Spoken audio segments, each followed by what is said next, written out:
Hey yo, what's going on, guys? Welcome to another episode of the Phoenix Palace Podcast, aka P3, episode 4. And in this episode, we're going to be talking about the zone coverage blog. Yes, that's right, zone coverage. This was released by EA, one of the guys at EA, Anthony White. Very good, intelligent mind when it comes to the game of football. And he has released, honestly, a fantastic blog talking about the zone coverages.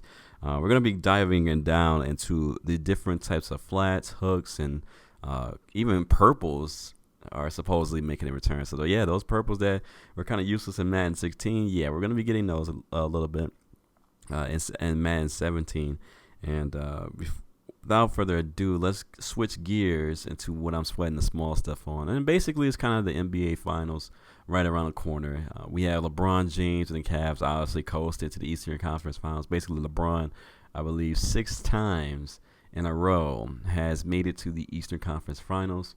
It's pretty much the Eastern Conference. You know what? In the Eastern playoffs has just been the LeBron show. Like, he's coasted through. He swept my Pistons, swept the Hawks, beat the Raptors. I mean, there's really nothing else he needs to do. It's just basically just, hey, where you might as well just pencil the Cavs every year into the finals, because I swear nobody seems to be able to upset them. Nobody seems to be able to beat them or be talented enough to take a series from them. So it'll be interesting to see how this goes. In the West, however, it's a different story. You have OKC and Golden State. OKC couldn't close the deal at Golden State, so they'll try to close the deal at home in OKC. We're looking forward to seeing that series. How that unfolds. If Golden State wins this, by the way, if Golden State wins this, then simply put, this is going to be bad news for OKC. This is just going to be the last thing you want to do is just give Golden State any kind of motivation to go for it. But that's all on the small stuff right now, the NBA Finals. Right now, let's switch gears to what I'm fired up about. And like I said, it's this zone coverage. And once again, to recap here, why I'm so excited is because for those that don't know or haven't heard or just haven't played the game nearly enough, you guys as Madden players know how frustrating it is to play zone coverage in the game of Madden 16. And even back in Madden 15, zones were just extremely frustrating to play, mainly because the way the play was just, it was always the same type of combinations, always be the same type of zones. And it was really nothing you could do about it. Like, there was nothing as shading wouldn't help because the shading mechanic for some reason was broken, and I think it is still broken in Madden 16. And then just the way the linebackers or the corners would play, how they react to the ball in the air was just so very conservative, so very passive. Not attacking the ball, and especially in 16, it was extremely frustrating to play zone. Not to mention you had to cover 4 beaters, PA wide receiver, and any shot play be covered for, which should never happen like that. Same thing with man-to-man. You couldn't really play that too much because you had corner strikes and the hitch route. So overall defense was just extremely frustrating. But hopefully when we see more episodes, or not really episodes, but when we see more gameplay, when we see more stream play, when we see more details emerge about Madden 17, and there's been an awful lot if you really think about it these past couple of weeks now, we'll hopefully see all of this culminate into action and see how that functions as a live football game. Again, I'll reiterate what I've said in the past episodes. I am very skeptical about how this game is going to play. I mean, it sounds good. Like I said, a lot of features, from ball carrier vision to the way people move, to the mechanics of, how they play the ball, to, just a lot of things that we'll hit on the more and more as time goes on.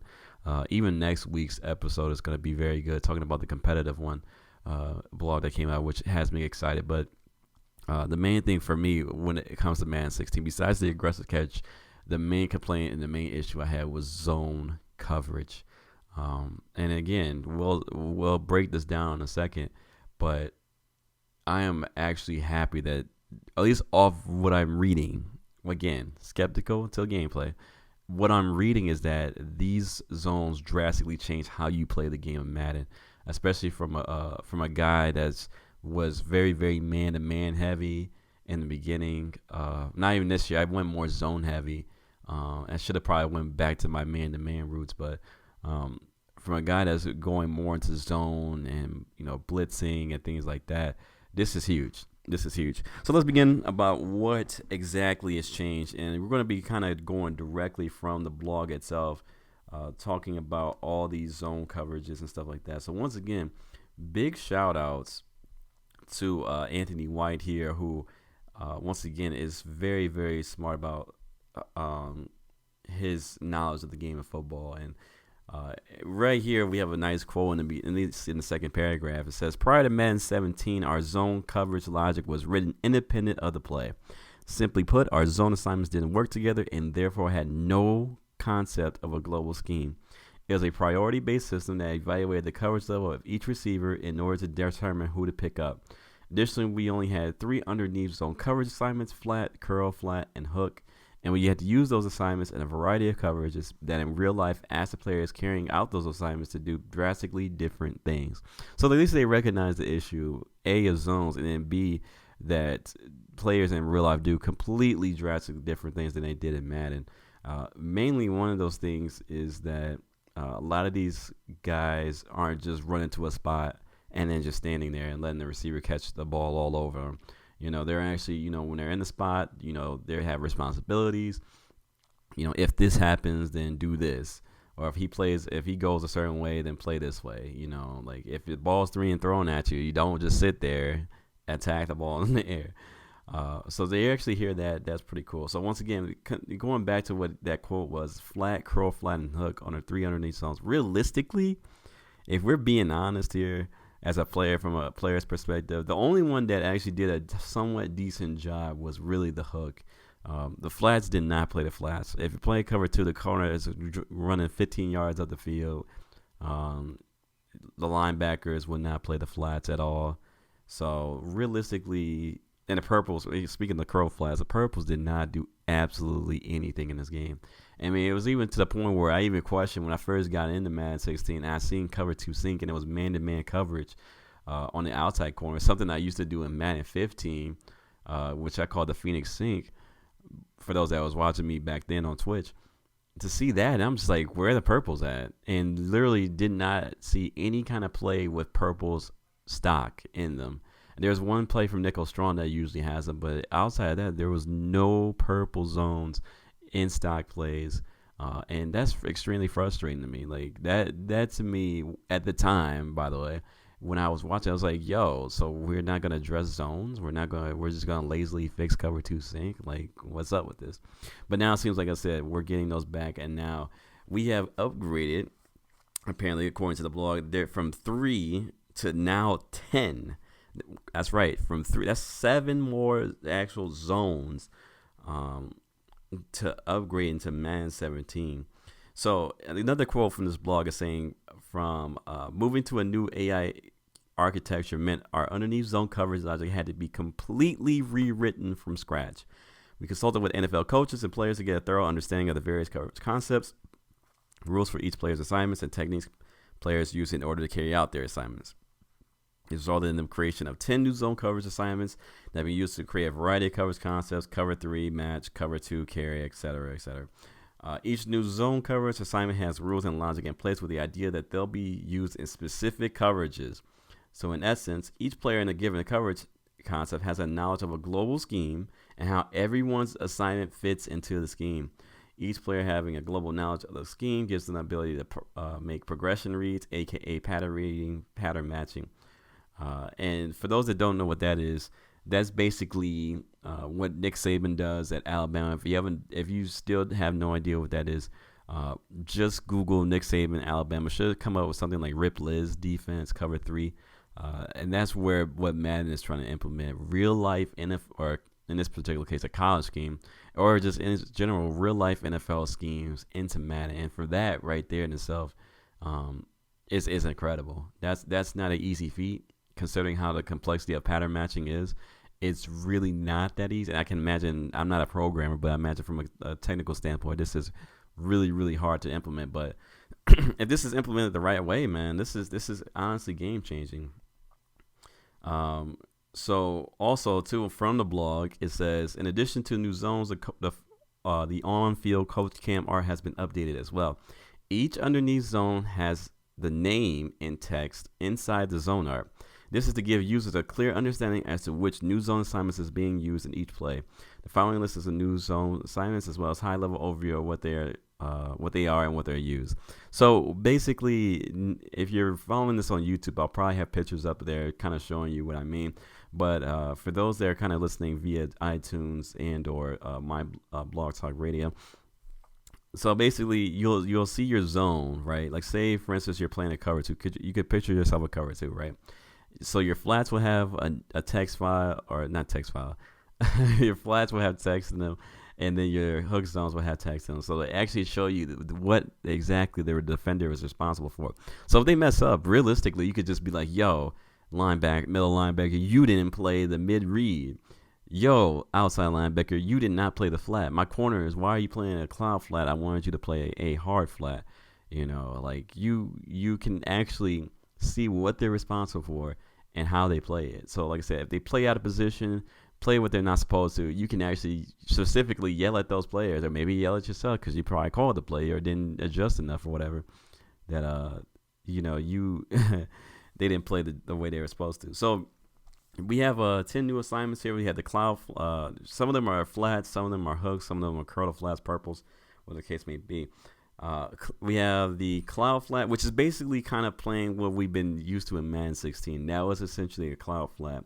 After reading this blog and kind of reviewing the information in my mind, basically the cloud flat is to protect against the deep outside routes first, and then to rally against a shorter route second. So basically, kind of what they did this year, they would play they would play way far back, and then eventually come back down to the flats, to the real flats, and then go about their business. But for us, this was probably the most frustrating thing in Madden 16, because like I said, we had no indication that they were going to play this type of style.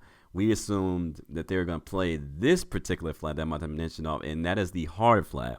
That's the flat you were used to seeing in Madden 24. That's the flat that everybody was looking forward to seeing in Madden 16, and we ended up getting a cloud flat. So the hard flat is basically responsible for protecting the outside short areas of cover 2. His priority is to protect against the short outside routes first. So basically, those table routes, if somebody throws a screen, if somebody has a tight end going to the flat, that hard flat will actually jump straight down into the flat and play it. That's the flat we were all hoping to get this year, last year, and unfortunately we didn't get it. But this is actually encouraging to see that there's actually two types now. And like I said, more on these two in a second here. The next one that we have is a soft squat. And basically what this is a flat zone assignment primarily used in 2 deep 4 under zone blitzes.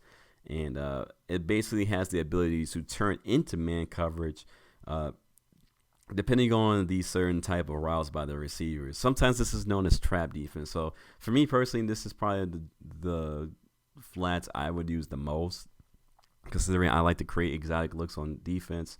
I was trying to do it this year, had some mild success here and there, but now that we actually have the system in place of where it can say soft squat, hard flat, soft flat, or not soft flat, cloud flat, and using the new zone mechanics, this is going to be a lot more fun playing zone coverage.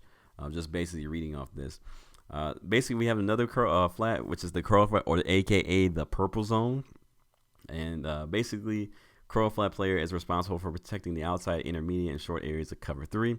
Protect against the deeper outside routes first, and then rally the short outside routes second. So basically, playing the curl to flat, your opponent throws a curl, that curl to flat zone should play that curl, and then eventually transition down to the flat, basically. We also have the quarters flat, which to me was a little bit confusing at first, but now that I'm reading this again, makes sense. So basically, this is used by the outside edge players in cover 4. So basically, those flats that would play that were a little bit higher than a normal flat in cover 4, these are what quarters flats are. So basically, what you can do with this is you can match certain outbreaking routes by an inside receiver and carry vertical routes by an inside receiver up to a certain depth. So that's pretty much the quarter flat right there. That one is actually, instead of blue that we're used to when we're looking at a cover 4, that's actually changed now to purple. So keep that in mind. Like I said, if you're not listening via YouTube or watching via YouTube, you'll see what I mean. Or excuse me, if you're watching via YouTube, you'll see what I mean. But just know that the cover for flats are now purple for quarters flats. So just bear with me in mind on that one. Seam flats. These are primarily used by the outside edge players in cover 3 type defenses and 3 deep, 3 under zone blitzes. So those will be those routes that like on those yellow routes that you'll see that are like might scrape or SS scrape or crossfire, or you would see it sometimes. Basically any 3 shell blitz, and they would have them in yellow. Like maybe like a defensive player, like an edge or a defensive end will be in the yellow. A linebacker will be in the yellow. Sometimes the safety will be in yellow. But now these are changed to seam flats, and these once again, these are in purple. Now these aren't going to be yellow that we're accustomed to seeing, so they actually made a little bit of a color change here. So they'll probably play a lot better, because I remember they kind of play funky, to be honest. When I really think about how those type of zones play, they play really, really funky. So maybe this time they'll play a little bit sharper, a little bit better going forward here. Also, we have the hook curl. So these are basically the hook defenders, the yellows, basically in cover 3. Nothing really to say much about. We have the 3 receiver hook. Now this one's a little bit complicated, and for this too, if you have any trouble understanding what I'm talking about when it comes to reading this blog, make sure to take a look at this blog too. I honestly encourage everybody to look at the zone coverage blog and kind of get an idea of what Anthony is trying to say here in this blog. It's some pretty, and like I said, if you're not the most brilliant mind when it comes to X's and O's, outside of like some maybe basic knowledge, then yeah, you might want to invest in like reading this maybe 2 or 3 times until you get it. But anyways, there's a 3 receiver hook by the safety in this picture that I'm looking at, and basically the play is looking like a cover 1 robber type of deal. And basically, this 3 receiver hook zone is primarily used by the inside zone defender in cover 4 tight defenses and 3 deep, 3 under zone blitzes. The 3 receiver hook player is responsible for protecting the inside, short, and intermediate areas of the field, and his initial drop down is towards the number 3 receiver in the offensive formation. And so a lot of y'all are probably asking, well, how do I know who's the number 3 receiver? And this is what I mean by you need to take a look at the blog, because in the last section they actually kind of go over who's how you can determine the number 3 receiver. Personally, me, I can't explain it that well. It's definitely a little bit complicated, a little bit more advanced, but take a look at it and maybe you'll have a better idea. Like I said, for me, I can learn via pictures and seeing it in action.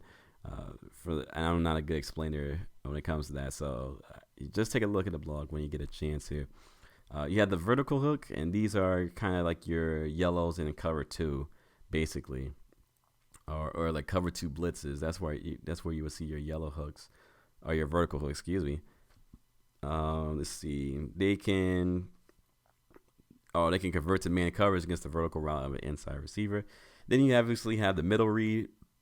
And that's like when you play stock cover 2 and that middle linebacker that's playing that hook zone. Or in this case, he plays more to form here, or where he's supposed to be. The thing is 16, like they extended his yellow zone like super, like almost like where his safety level is, which was really, really interesting. I think they tried to do it more like a Tampa 2 style of cover 2. But now he plays a little bit shorter than the safety level. So that's actually pretty encouraging. So again, that's your middle read zone is like your cover 2 hook, you're by your middle linebacker here. Now we're getting switching the gears into like this user mechanics, and basically the user mechanics are like kind of like your coverage adjustments. So you put in somebody in a flat, you man them up, you shade outside, shade inside, shade underneath, over top, whatever the case may be. The interesting thing about this is we get, especially for the over the top and the underneath adjustments, the underneath, or excuse me, let me actually go back real quick and say this, that when you put somebody in a flat in Madden 17, the game will treat it as it's basically going to be now a hard flat. It's not going to be a cloud flat. It's not going to be a soft flat. It's going to be a hard flat. So when you put somebody in a flat, you be like, yo, I played the flat. That's basically what it's saying to you. You got when you go over top, it changes those flats to cloud. When you go underneath, that's going to be a hard flat. So just remember, over top is cloud flats. That's basically like what we're used to now in Madden 16, where they play a little bit deeper. And then when you shade underneath, they're going to be going straight to the hard flat. But if you just manually put some money in the flat, they're going hard flat. So just keep that in mind. And then as far as your other flats that you have, basically the over top coverage will change the flats to a seam and a quarter flat assignments, basically. Over top will also change seam and quarter flat assignments into curl flat assignments. I could not read that for whatever reason. So basically, they're changing to purple zones. Basically, you play the over top with any of the seam flats or quarter flats. And then, like I said, over top will put the hard flat and soft squat into a cloud flat. So just keep that in mind. But that is it outside of, like I said, the receiver count and everything like that I encourage you guys to take a look at. But overall, let me give you my final thoughts on this. We've been needing a zone change for for the longest time. I know some of y'all are shaking your heads like, yeah, man, like it was terrible. It was terrible. But I highly agree. One thing I will say is that, again, it sounds good on paper, but unfortunately, what I'm noticing about these EA blogs is that we don't see snippets of gameplay. Like, we don't see like when they have the practice mode pictures and stuff like that. We don't actually get to see the gameplay of how they actually play. I think that would be tremendous, and to just eliminate a lot of confusion and stuff like that of how the game is supposed to play. I honestly, in the future, if I ever got to make feedback on this, just include some small gameplay, like snippets, like, hey, have the offense throw right to the curl flat or something like that, or hey, show you how these zones operate. Like when you stand the ball and you just have the quarterback just kind of like sitting there for a little bit and chilling. Show how these zones actually operate. How fast do they go? How aggressive are they when the ball's in the air? Just show off the gameplay just a tad bit. I mean, maybe just that's what their intention is, to just kind of give you a brief overview and then eventually show you gameplay. But that's something I would like to see more in the future when it comes to these blogs. But on that note, though, it seems good. It seems good. Once again, we go from 3 to 10, especially underneath coverages. Like I said, they had 3 curl flat, hook, curl flat, and the flat itself, which really only one of them, where it's now 10. So will coverage adjustment, or will coverage or zone coverage actually in general, or just playing coverage defense actually be worthwhile now? Like, or will we have to play one dimensional like we did this year, where we had to stick to man-to-man quarters and things like that? And speaking of man-to-man quarters, or just quarters in general, we're going to be talking about that next week when it comes to the competitive blog that was released not too long ago. We're going to be definitely going in on that one and talking about how good and or bad this could be for the game of Madden 17 and how it can impact the Madden community as a whole. So on that note, guys, I will see you guys in the next episode. Thank you for watching. If you haven't done so, make sure to follow me on Twitter, twitter.com/TheBlackPhoenix. If you haven't done so, make sure to subscribe to the YouTube channel. If you're seeing this via YouTube, make sure to subscribe to the channel, continue to support it. I appreciate everybody who has subscribed so far. Also, if you're following this or listening to this via my blog Talk Radio, make sure to hit that follow button for it. We haven't had that many people actually follow it, so make sure to go ahead or mosey on over there. Unfortunately, right now, we're not going to be able to broadcast live. For the time being, we can't. But in the future, hopefully, I'm looking to broadcast live and stuff like that. Got to be figuring out the connection issues to get callers and co-hosts and guests on the show and stuff like that. But once that's figured out, I'll let you guys know how that all plays out. And also, let's see, follow me on twitch.tv/BlackPhoenix. That way you can be in the know of what I'm doing when I go live on stream and stuff like that. Most likely I'm going to be kind of chilling on Twitch, going to be playing some different games outside of Madden. But once Madden 17 is out, it's going to be on and popping, and that's going to be the main attraction. I'm going to be grinding the mess out of it, just trying to figure out ins and outs, mechanics, and all that stuff. But well, no, guys, I will see you guys in the next episode for episode 5. And I appreciate you guys for listening in. 5 G's, y'all. Peace.